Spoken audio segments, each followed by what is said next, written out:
Hey, welcome back to the channel. Today I want to talk about low-end budget revolvers. Okay, and I have these two for comparison. And as you can see, they take up the same basic footprint.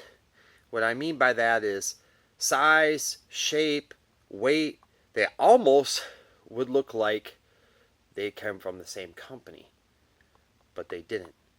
I don't know if somebody probably came up with this design, let the patent expire, and then now everybody's using this because this is very common, but yet they are slightly different. So possibly not, because I guess in order to break a patent infringement, well, in order to not break your patent infringement or copyright law, your product has to be 10%, at least 10% different.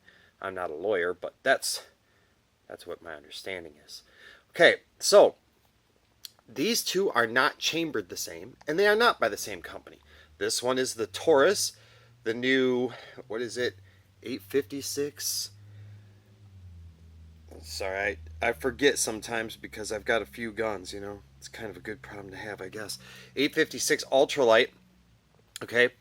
And this is the Charter Arms. It's chambered in H&R 32. I don't know if this is this might be the undercoverette. Not that it's girly. They make a pink one that's girly, but I had to have this one.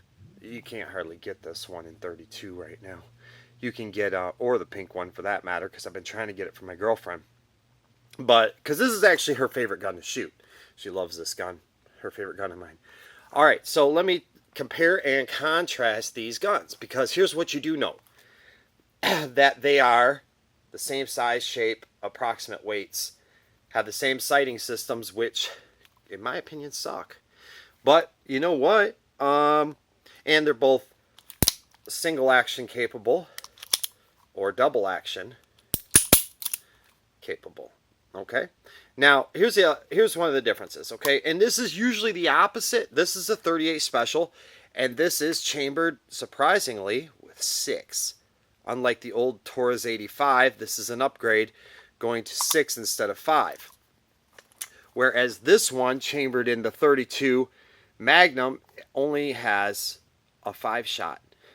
It's usually the opposite, where the whole point of the 32 Magnum is that you get the extra shot. Not in this case.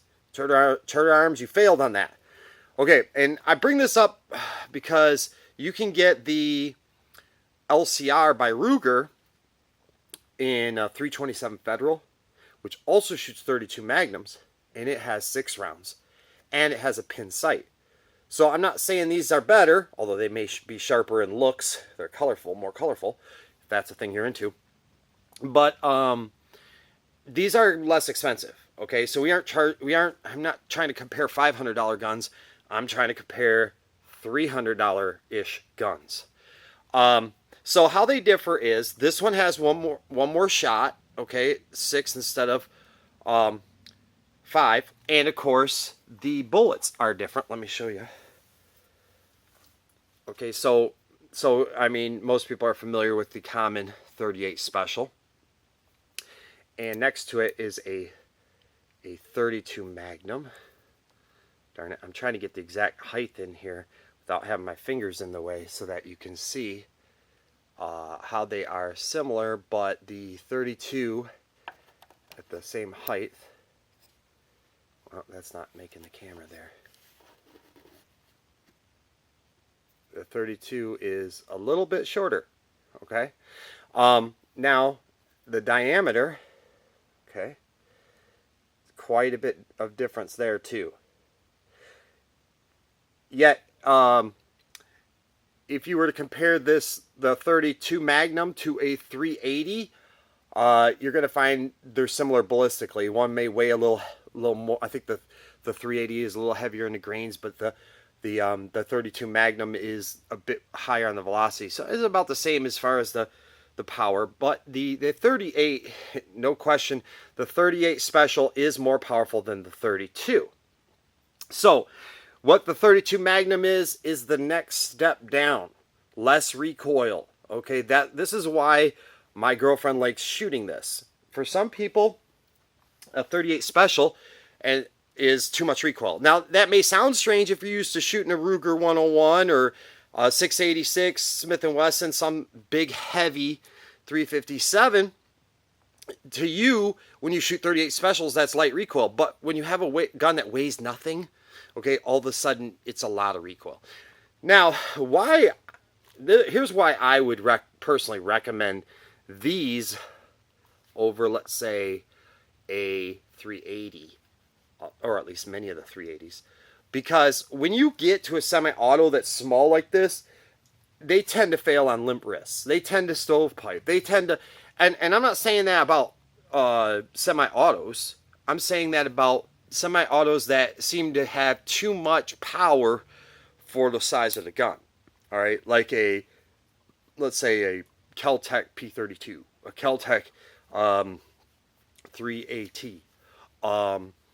I had a Kimber Micro 9.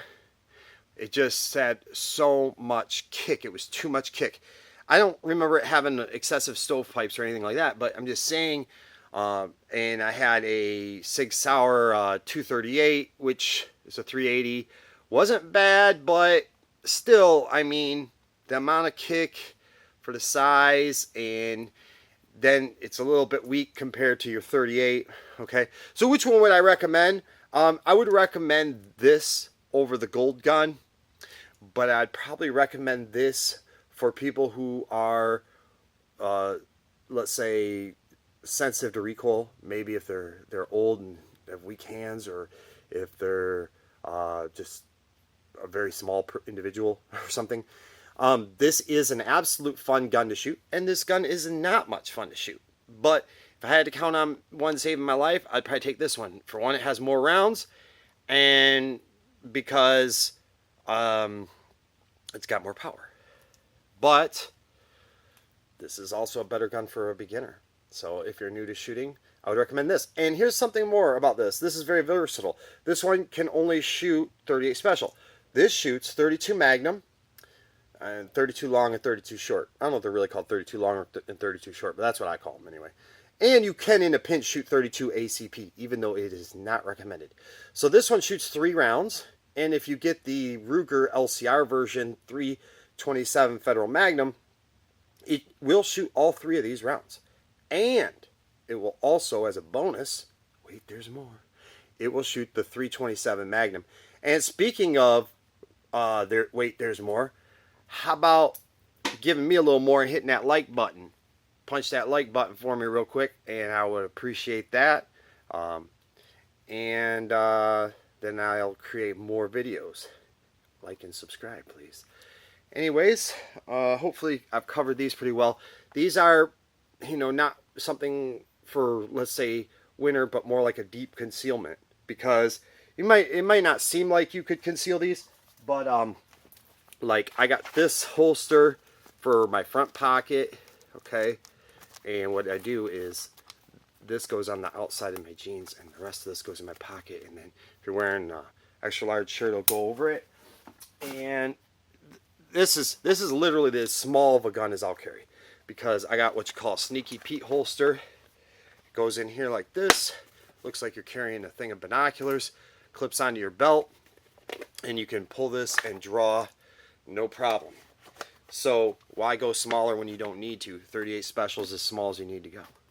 Okay, hope you enjoyed this video. Hopefully it's been helpful for those looking for a low budget gun, or a revolver specifically, and don't know which one to choose, or if you were just looking to learn a little bit about 32 H&R Magnum by Charter Arms, or wherever you can find one. I guess some other people like Taurus have put one out, but that's a rare find.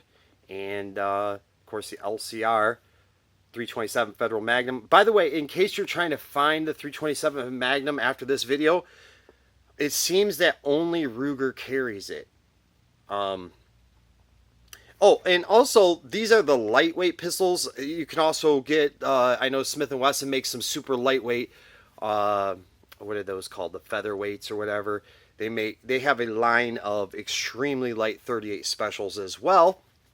which again, I would recommend any of these 38 special super light airweight, that's what Smith & Wesson calls them, over getting the 380s or 9 millimeters, just because more power, and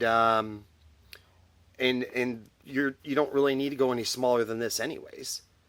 I don't see why you would need to.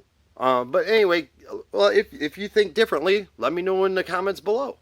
Thanks a lot and have a great day.